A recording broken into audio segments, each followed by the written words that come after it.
With the permission of the Honorable Court, Your Honor. Proceed. Now, I'm showing to you a bunch of receipts for your examination and perusal, and kindly tell the Honorable Court whether you know these receipts. Pinakikita ko po sa inyo ang katakot-takot na marami resibo. Pakitignan po ninyo at sabihin ninyo sa husgado, sa kagalang-galang na hukuman, kung kilala ninyo, alam ninyo yung resibo na yan. Witness examining the same.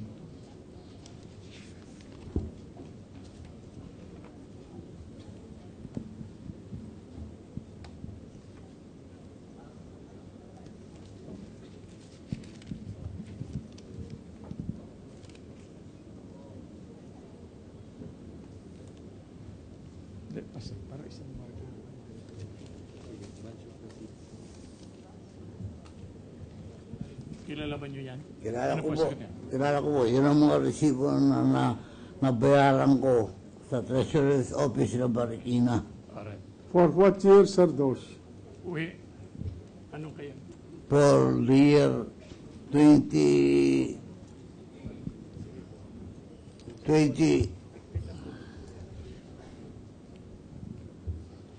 2010. Sir.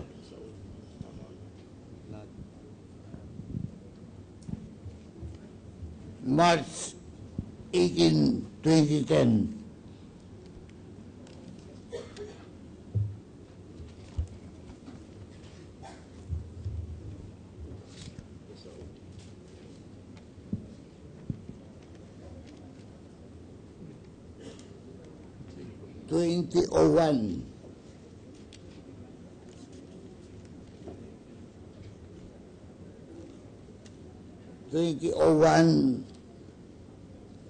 For the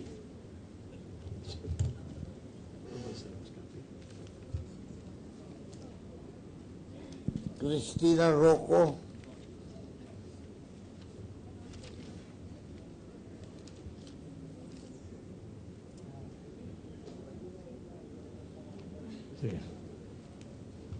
we will request, Your Honor, that the receipts, official real property tax receipt dated 9/14/201, 0192713, Your Honor, in the name of Maria Cristina, Corona Maria Cristina R, be marked in the amount of 8,075 pesos, which bears a rubber stamp impression, paid, be marked as Exhibit 129, Your Honor.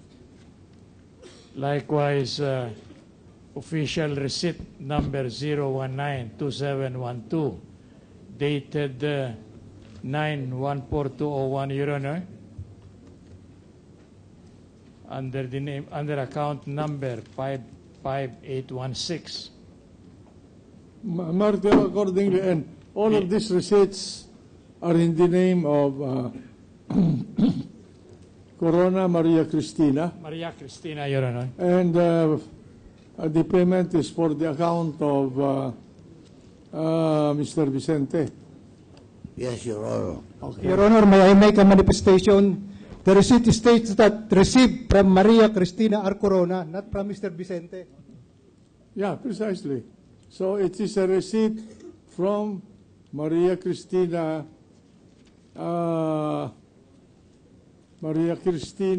Rocco Corona, That's correct, Your Honor. but for the account of Mr. Vicente. That's correct, Your Honor. Okay. And the title of the property still remain in the name of Maria Cristina Rocco Corona. The receipt, Your Honor, if I may make this manifestation again. I'm talking of the title of the property. They are unregistered in the name of Mr. Vicente until now. That's correct, Your Honor. Okay. Registered under the name of Maria Cristina Corona, Your Honor, the title. Where where is that statement?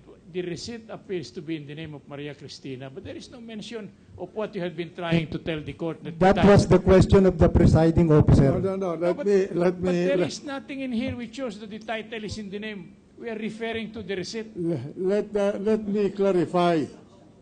Let me clarify so that there will be no wrangling.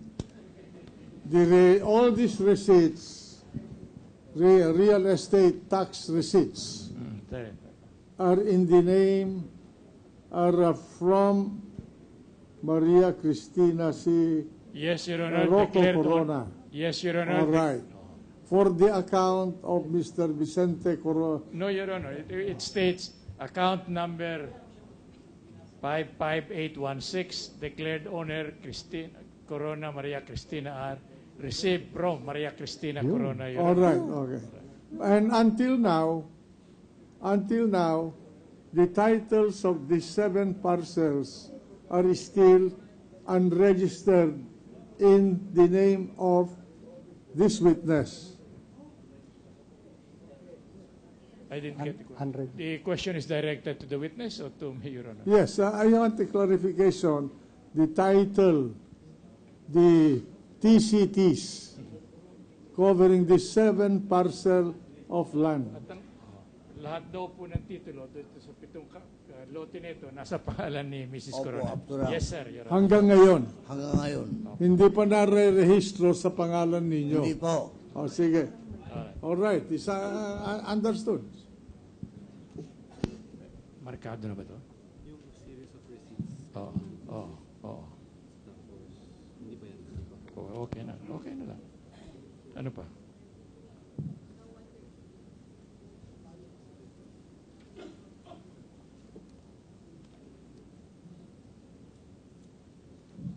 Alin na? I'm sorry. Now, before you, I heard you state a while ago that, I'm sorry. I heard you state a while ago that you are a relative of the Coronas. Is that Yes, right? sir. Who is your relative? The Chief Justice or Mrs. Corona? The Chief Justice. The Chief Justice. Now, how did you happen to be the purchaser of this property? Through a broker. What do you mean broker? A real estate broker. Because I have a lot of friends in Marikina Hindi Heights. kayo nadidinig. I have a lot of friends in Marikina Heights who stays beside this property, and they said that is that lot is open for sale, and they pointed to a broker. Do you recall the name of the broker? Mrs. I forgotten the name of that broker. But he is a broker of... Of real estate property. Who made the offer to you actually? It was, Kanino po? Sige. it was the broker who made the offer that this particular lot is for sale. You are referring to the 7 parcels. Tama ba? The whole parcel of land, the one that belongs to Miriam and Cristina Corona, Rocco. So you mean you wanted to tell the court that this purchase that you made covered 2 parcels, one Yes. belonging to Marina, the other one belonging to Regina? For clarification only. Yes, when I came to know that one parcel is the one that belongs to Miriam, the sister of Cristina, and the other one with the 7 titles belong to Cristina Corona. All right. Now, if as you said, now, by the way, are you in, how open have you seen Mrs. Corona prior to the sale? I In I nine- only saw her twice when I bought the property and paid them in cash, in manager's check, way back in 1990. And the second time I saw her was last January 19 when she called me up.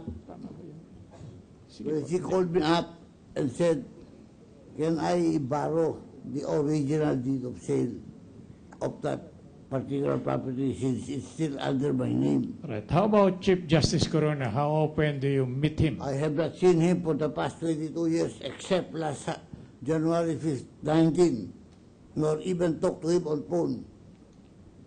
When was the last time you met him? Met him, rather? I met him last January 19, What year? 2012, All right. when they went to my place and asking for the original certificate Now- of the deed of sale. Per the document of sale that you identified, the consideration is something, magkano? 509,000. Magkano? 509,000 pesos. Now, how were you able to pay that big amount? What was your source of income at the time? I was able to pay that amount, not only 509,000, but 1,018,000, because I bought the 2 lots. Yeah, how were you able to produce that amount? Because I sold my house in Tandasora prior to that year. You mean Prior to that- house only Yes, or house and lot? house and lot. Now, where in Tandansora is that located or situated, that house and lot that you sold? In Pilan subdivision. In Pilan. Pilan subdivision. subdivision. Oh, ano po, magkano po nabili yun? O magkano na I was nyo able napabili? I was able to sell it at 3,500,000. And how were you paid? Paano po kayo nabayaran? I was paid in cash. And how did you dispose of the 3 million proceeds of the sale of your Tandansora That's property? that's the time I started looking for a place where I can buy a land. And I found out that there's available one in Marikina Heights. So when I paid the land, I started constructing the house and rented a place near that place in Marikina where I stayed for 4 months. And then after 4 months, I transferred to that house and finished. Now, I also recall you having stated that you paid this 509,000 peso purchase price in check. Yes, Did I get sir. you right? Yes, sir. Yes, sir. Now, you recall what check was that or which bank? Natatandaan po ba ninyo kung anong bangko yung check? Hindi ko maalala eh. Now, examining these receipts that you identified, which we will ask to be marked later for expediency, Your Honor. Now, why are these parcels still in the name of Maria Cristina Corona? When according to you, you are already the owner of this property, having purchased the same. For laksupan, dahil nagpapagawa ako ng bahay, hindi ko nagkaroon ng pagkakataon para ma-transfer sa pangalan ko. Yeah, but that was almost 20 years ago, 22 years. Kanya nga ho eh, hindi pa nga ho tapos yung bahay ko, nakalipat ako ron eh. Oh, hindi ho, ibig sabihin, meron ng kulang-kulang, mahigit na 20 taon ninyo nabili, hanggang ngayon hindi pa nyo na iti-transfer. Hindi. I'm just wondering, Your Honor, if counsel is impeaching his own witness Why impeaching? with the line of questioning. We submit, Your Honor. How could it be impeaching? The council Is it is redirect? just getting an explanation. Come on, proceed. Ano bang?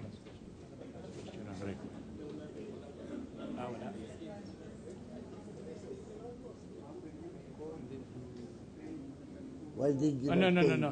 Yes, I recall now. Wala, matanda na po tayo eh. Now, you stated that you paid in check. Yes, sir. Only you cannot remember which bank check is it. Opo. Now, likewise, I heard you stated that it was a manager's check. Yes, sir.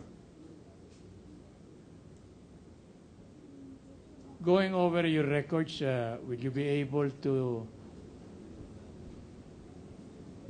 present before this court any scintilla of evidence covering the said check?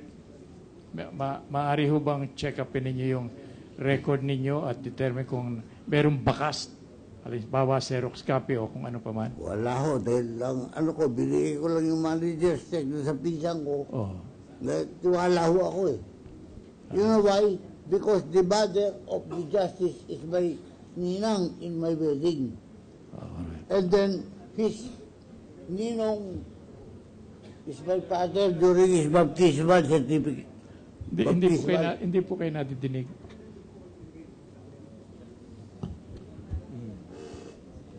I Now- trust, can I answer?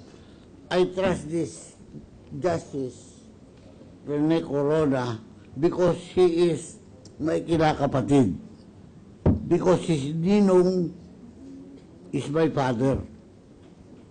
And his mother is my ninang in my wedding.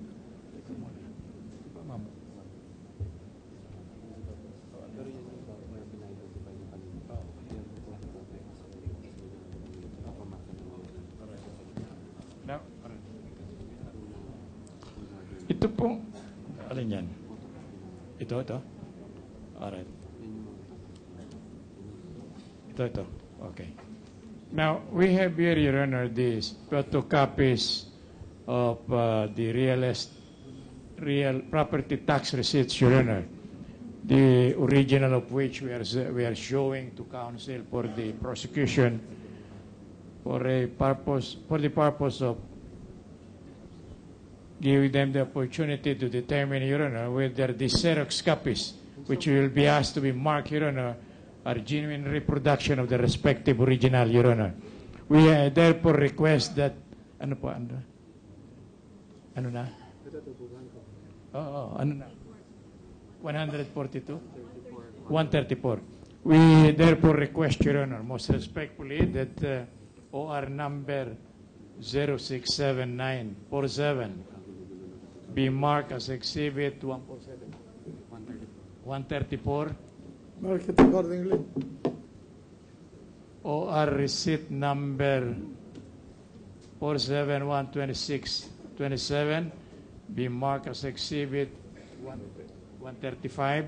Mark it accordingly. OR receipt number 4695440 be marked as Exhibit 136. Mark it accordingly.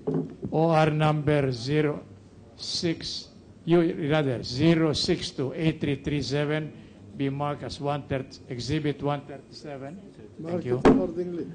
OR number 0546929 be marked as Exhibit 138. Mark it accordingly.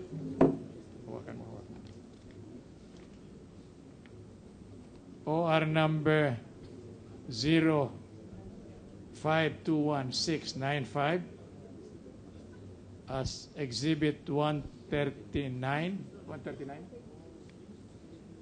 Exhibit official receipt number 0499523 as Exhibit 140. Mark them accordingly. OR receipt number 0467344, Your Honor, as Exhibit 144? 141. Mark them accordingly. Exhibit, OR number 036224 As Exhibit 142. as 142, Your Honor. Mark them accordingly. Exhibit 0352886 as Exhibit 143.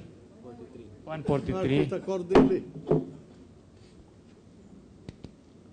Exhibit OR number 289572 as Exhibit 144. 140. Two? 144, Your Honor. OR number Mark it accordingly. 0289571 as Exhibit 145. Mark it Now- accordingly. These are receipts of payment covering which lot? The lot you acquired from Mrs. Corona or from Miriam ba yun? Miriam Rocco. From Miriam Rocco, sir. Yan. Tingnan muna ninyo.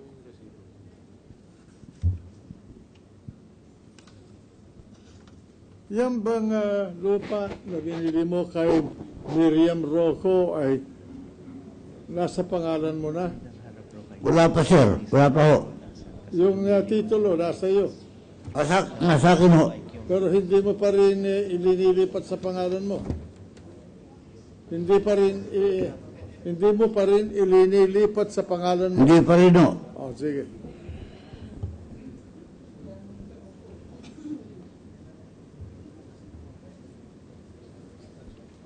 Na,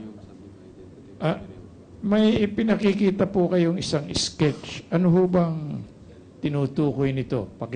Ipaliwanag po ninyo sa kagalang-galang na hukuman. Ito pong dalawang loting ito, bali with 8 titles, doon ko po inilagay ang bahay ko sa dulo. Teka muna, ano po sige, ano po itong lot 13-B? Kanino ninyo? 13-B Opo. belongs to Miriam Rocco. I see. Opo.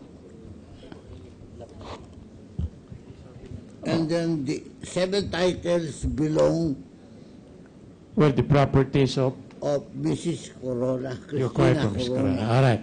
We will request, Your Honor, that this sketch, Your Honor, or graphical representation be marked as 146 for the defense, Your Honor. Mark it accordingly.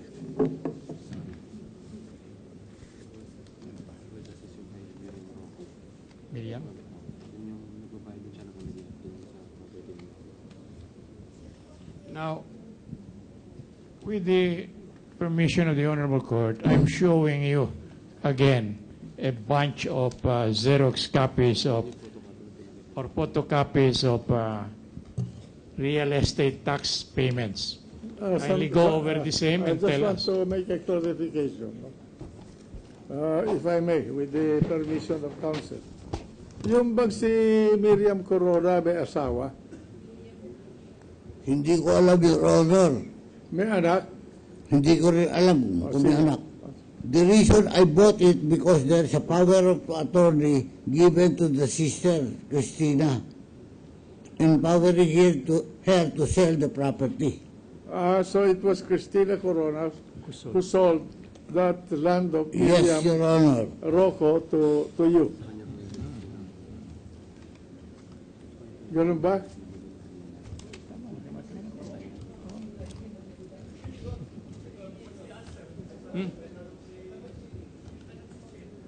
No, he's going over the same. My question is kindly go over the same. Kaya nga, tinatanong ko, I'm sorry, Your Honor.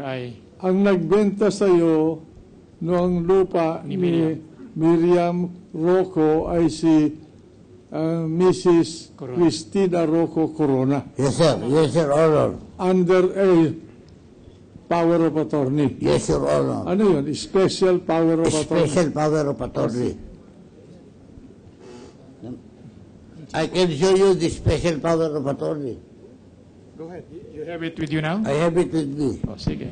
Your Honor, may we know the materiality of this line of questioning? Because the deed of sale only shows that the seller was Maria Cristina Rocco Corona. Nothing was mentioned about Miriam when we are only talking here of the 7 lots.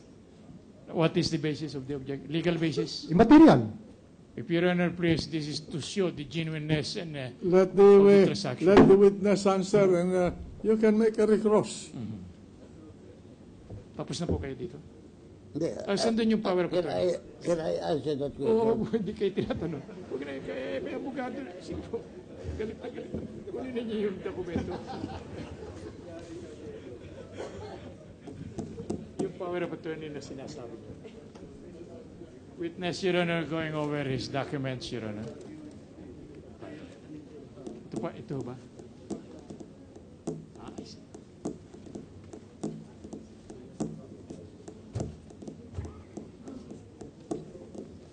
Your Honor, teka po, huwag kayong magsalita. Witness, Your Honor, handed to this representation a special power of attorney dated August 10, 1984, purportedly executed by one Miriam B. Rocco in favor of I'm gonna turn in back. Maria Cristina Rocco Corona, Your Honor, which we request to be marked, which we request to be marked as Exhibit 147. Thank you. Mark it accordingly. And, pakukuha lang natin. Now, what is this document, certification dated July 17, 1980? Ano po yan? Ano? Sorry. Oh, thank you. Thank you, Brad. Thank you. Ano po yan? Ibinigay ho sa akin dito ni Mrs. Cristina Rocco to show me that she has the power of attorney for the sale of that particular property of her sister. I see. Now, we will request, Your Honor, that we be allowed to mark this, the document identified by the witness as Exhibit 148 for the defense, Your Honor. Mark it accordingly. Your Honor, may I make this manifestation? When we were presenting our evidence, the defense was very technical in their objection. This is a document executed in 1984. It has nothing to do whatsoever with the alleged sale of the property, the Marikina property in 1990. So I what- cannot see the relevance, Your Honor. So what is your objection? Immaterial, irrelevant, and impertinent. We submit, Your Honor. Counsel, That I not even covered my cross-examination, Your Honor. I cannot understand when we were presenting, they were very objecting left and right. Because all your questions are objectionable. No, the question is also objectionable. let the witness answer, and I told you already, counsel, for the prosecution, that's proper for recross. You can ask him additional cross-examination question. And then you bring all of these things out. For heaven's sake. Proceed.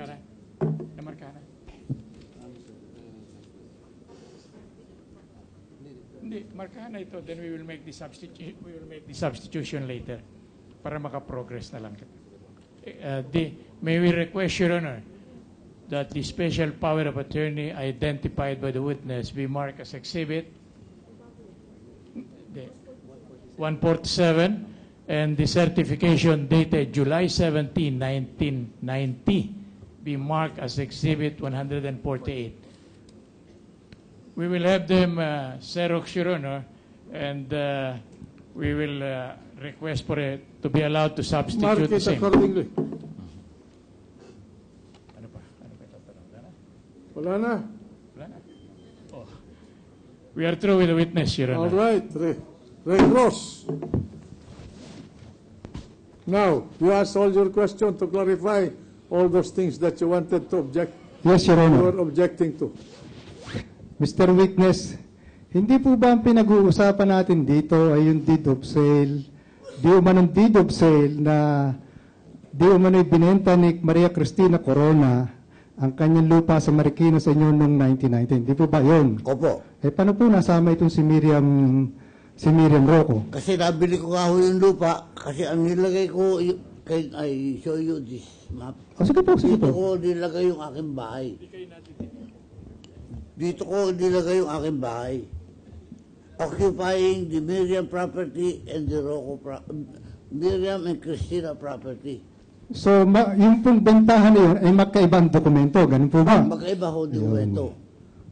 Ngayon po, Mr. Witness, kanina po doon sa redirect examination, may narinig ako sa inyo noong 1992, may 1 milyon kayo dahil nagbenta kayo ng property sa 1 milyon sa Quezon City. Totoo po ba yun? Hindi lang 1 milyon, 3 kalahati. 3,000 milyon po. Sige, sorry. Ganun po ba? Hindi lang 3,000 milyon. Mr. Witness, kanina po, nung tinanong ko kayo, sabi ninyo ay kaya hindi nyo napalipat sa pangalan ninyo dahil wala kayong pambayad ng transfer tax. Opo. Tama po ba yun? Eh may 3 milyon po kayo noong 1990. Kinumpute po namin ang transfer tax. Noong 1990, lumalabas po na 2,599 and 92 pesos. Abay, paano po ba nangyari yun? May 3 milyon kayo, yung halagang wala pang 5,000, hindi nyo mabayaran. No basis, Your Honor. That's proper. Let the witness answer. Kasi kaya nawalan ako ng pera, nagpatayo ako ng bahay. And it cost me so much. Yung gastos ko, yung renta ko sa bahay, na inupahan ko during the construction of my house, hindi ko sumapat. Kaya nabubusan ako ng pera, pambayad ng transfer.